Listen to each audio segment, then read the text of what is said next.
Hey everybody. I think a couple weeks ago I posted not even a couple weeks ago, a couple days ago I posted a um, status on Facebook talking about keyword research, and that really stemmed from a conversation that I've been having in a deep dive of a lot of stuff I've been doing on digital marketing strategies to help with business. I think nowadays you have to have a digital marketing strategy to allow your brand to grow. So I was doing some brainstorming and I wanted to just do a quick video talking about a strategy that I was kind of doing some research on to kind of not just to help me, but to help others kind of understand a little bit about digital marketing. So it kind of started off with an idea that I saw on the YouTube channel when a guy was doing some research on digital marketing strategies for musicians. And it just sparked an idea about comedians. And I wonder how, if they did the same thing, the top comedians, what is their strategies and what is allowing them to work. So um, I'm titling this How Comedians Can Use Digital Marketing to grow their brand. So these people that I'm using, that I'm talking about, are big names, but you can learn from them. Some of them are doing a good job, and some of them aren't. But you can tell that some of them have some type of strategy behind them, and maybe you can try and implement some of that stuff too. So I went to Forbes, and I just ended up typing in who was the top 10 highest paid comedians in 2016. This is 2017 now, but still, it doesn't matter. So, as we all know, you see Kevin Hart clearly is above and beyond. I'm a huge fan of Kevin Hart and what he does with his brand and just his lifestyle and just a lot of stuff that he does. I'm a fan of him, but 87.5 million is what he made last year. Um, and you can see the list of Jerry Seinfeld, Terry Fator, Amy Schumer, Jeff Dunham, Dave Chappelle. Interesting about Dave Chappelle, he doesn't even have a website, but that's probably the choice that he made. Um, Jim Gaffigan, Gabrielle Iglesias, Russell Peters, and John Bishop. The two that I kind of want to kind of do an audit of is Kevin Hart, because I noticed some stuff that Kevin Hart is doing, and Terry Fator. I noticed some things that Terry Fator is doing that Kevin Hart isn't doing, that probably, I feel like if Kevin Hart was to implement this strategies, a few of these strategies, he would kind of, well, you know what? He could do whatever he wanted to do. He made $87.5 million last year, so forget what I'm talking about. But it's just strategies that I saw that something that was interesting. So what I first did was I I actually Googled Kevin Hart, um, and what I found on this first page of Google about Kevin Hart is you have a lot of stuff that's going on here, but you can see through one of my tools that I use for my keyword research. In a month, 1,220,000 people a month are searching for Kevin Hart's name. So he's getting a lot of searches online, um, and that's a good thing. So you know that a lot of people are looking for Kevin Hart and always wondering about Kevin Hart, and you can see his social channels and IMDb, so it's talking about his movie credits and Instagram, and then you see his website, Kevin Hart Nation, is kind of up here too, and then his social channels. So you have a lot of different sites that's kind of giving um, different links to Kevin Hart. I think what I look for in this space is like the things that's definitely linking right back to Kevin Hart, and what is Kevin Hart offering is what I'm kind of thinking about from a digital marketing strategy. And when I see it, it's like you can see his social. He's very active on social media. That's his kind of that is his calling card. Is like being able to be connected socially to his fans and talk to his fans and speak to his fans and engage with them. And so he's just like a regular guy. He's just like you and me. Is what he kind of tries to preach and all that type of stuff.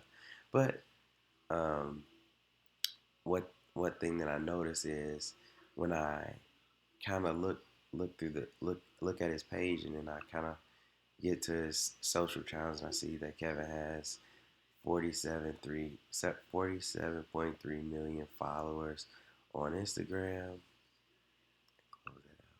On Twitter, he has 31.9 million followers, and on Facebook, he has 23,738,987 likes on Facebook, and he's constantly putting out content.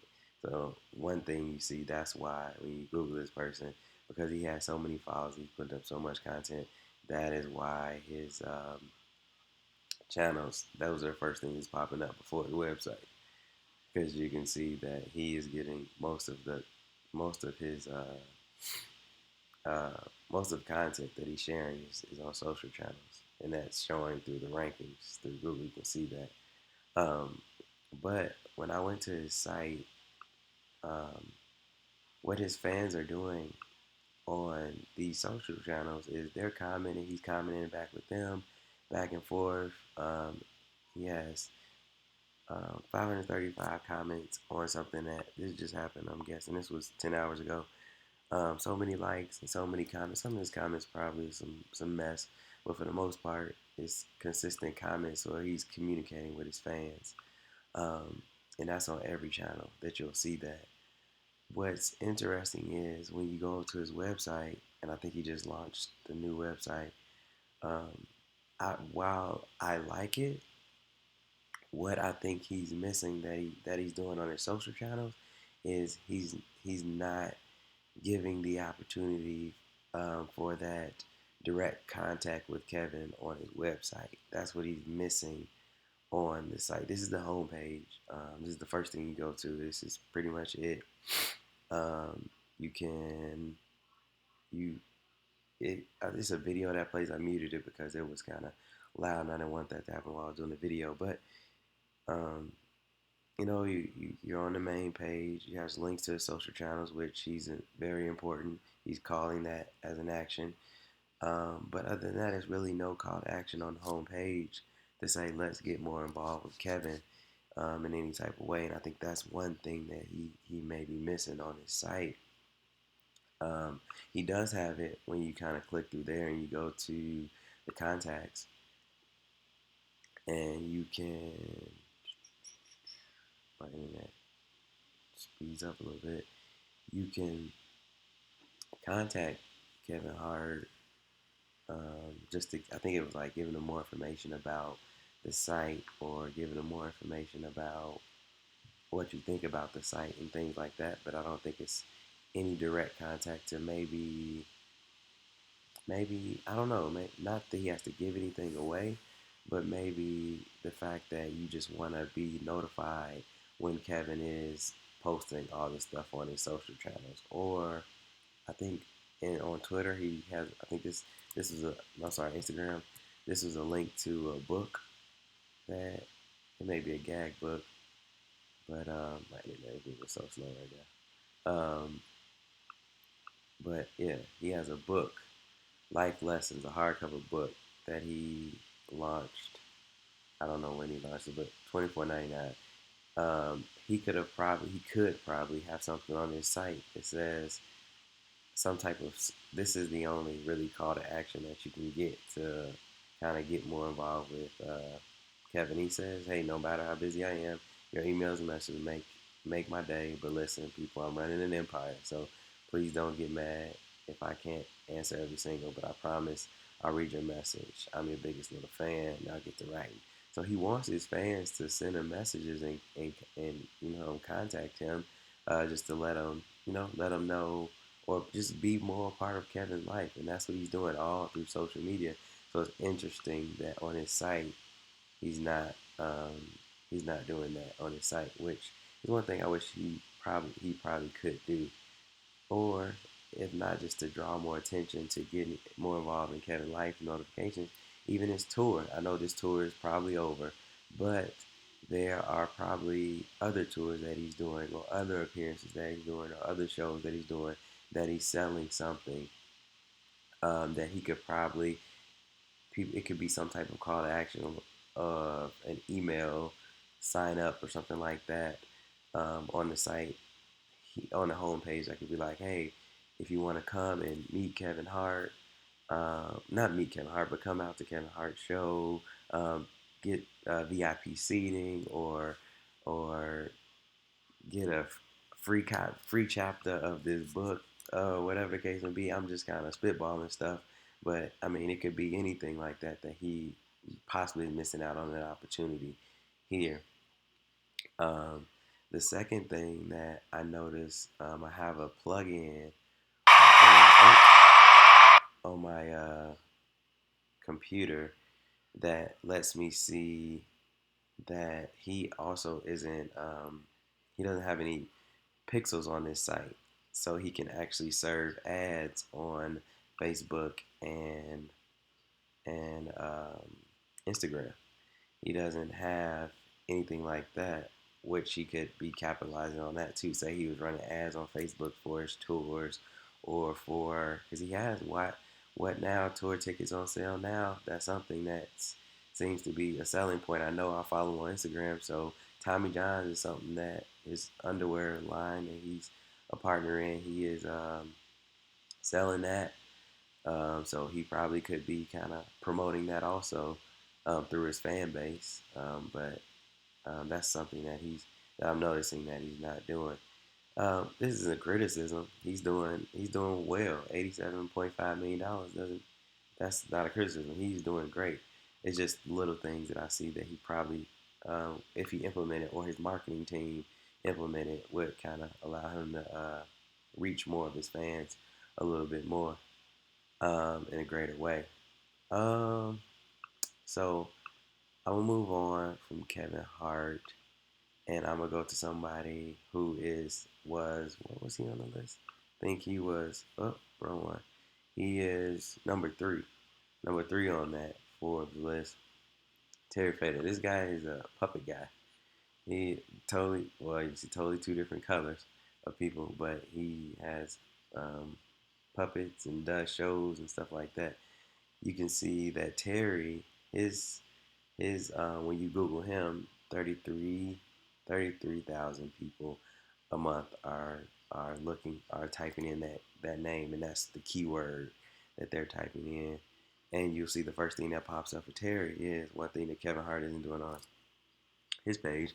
Well, when you're Googling him, his digital marketing team, they're actually running ads against this keyword. So this keyword, Terry Fader, they're running ads. So he's for a show that I think this is probably a Vegas show. Discount tickets at thevegas.com. So a Vegas show that he's doing. So they're directly when people are coming to this site, they're like, oh, I'm looking for Terry Fader, and I'm going to a show. Bam, I'm going to click it, and I'm gonna go ahead, and and that's an ad that they can get, and they generate income off of that. The next thing you see is Terry Fader's first thing pop up, not his social channels, which it doesn't really matter, but the first thing you see is his website. His website is the first thing that's popping up, and that's a direct plan that he has in his digital marketing strategy is that he wants the traffic that's coming to this site to be directed to one specific place. The rest of this stuff is it's just I mean different it's just different things that are popping up here. Maybe people writing articles, different YouTube channels and stuff like that. But his social channels are in here too, but they're taking less precedence than what he's trying to generate. And you can see that his team is focused on selling his products, which is him as a comedian and his shows. So as I click through the site, first thing I do when I get to his site is it's his site isn't not saying that Kevin Hart's site should be this interactive, and all this stuff should be going on. But the messaging is pretty clear when you get to his site. You can tell what Terry Fator is trying to do, and I think that is why he is number 3 on this Forbes list of 21 million, because he's selling these shows, and he's doing these shows because you get on the site first thing, VIP tour, VIP ticket. That's the first thing that I'm seeing as soon as I get to the site. And then as I'm scrolling through the site, the next thing I see is, okay, here it goes. Get updates. You want to get updates? Get updates from Terry. You want to find out more information from Terry about how you can get to his shows, or how you can probably buy some of his puppets or whatever it is that he's selling. This whole site is really him selling his services, and that's his digital marketing strategy. You can see it as him selling himself and selling his service, which he's doing. His team is doing a great job, at it. But the next thing I did was, after I kind of looked at his site, one thing I said that Kevin Hart wasn't doing, without just the emails, what he wasn't capturing, he wasn't actually having he wasn't tracking getting a pixel is what it's called. He didn't have any Facebook pixels on his actual website, and you can see here my icon is lit up on my screen that shows me right here that Terry does have pixels on his Facebook page. So what this is really saying is, more than likely, it's certain pages on this site that would allow, when I go back into my Facebook timeline, more. I'm not saying it's gonna happen right now, but when I go back in my timeline, because I've been to this page, more than likely I may see ads that will pop up either on this side or inside of my news feed, which are native advertisements that will pop up, that will kind of be saying, "Hey, something about Terry Fate." I don't know what it is. I don't know what his ads that he's running, but it'll be something like that. Um, so that's something that that that I noticed right off the bat. Um, so, like I said, this isn't a criticism on either one of them. It's just something that I noticed as I was doing research. And hey, getting to Facebook again, you see, here he goes again. Call to action. Book now. He is serious about his strategy, and it's very real. So, I mean, that's all I have. It's not really much. It's a quick little chat through and look of how comedians are using digital marketing strategies to grow their businesses. And anybody can do this. These things that I'm kind of showing, yeah, they may seem a little like, oh, that's, you only know that, but you'll notice it, and once you notice it, it allows you to kind of really grow your business and your brand. It allows you the opportunity to really use strategies that allow people to get to where you want them to get, and actually follow the plan that you want them to, when it comes to your business, on your business, your brand, your service, whatever it is that you're offering. Um, it gives you that. One thing I probably would say that I would add to both of their sites that they don't have, it's some type of generator that would, they have these different type of things where, say I am about to leave the site, some pop up should come up. You'd be like, hey, just catch my attention to get me to stay on the page. Neither one of them seem to have that. But hey, like I said, just a quick little synopsis of some stuff that I'm seeing. I hope to do more of these. And yeah, uh, that's it.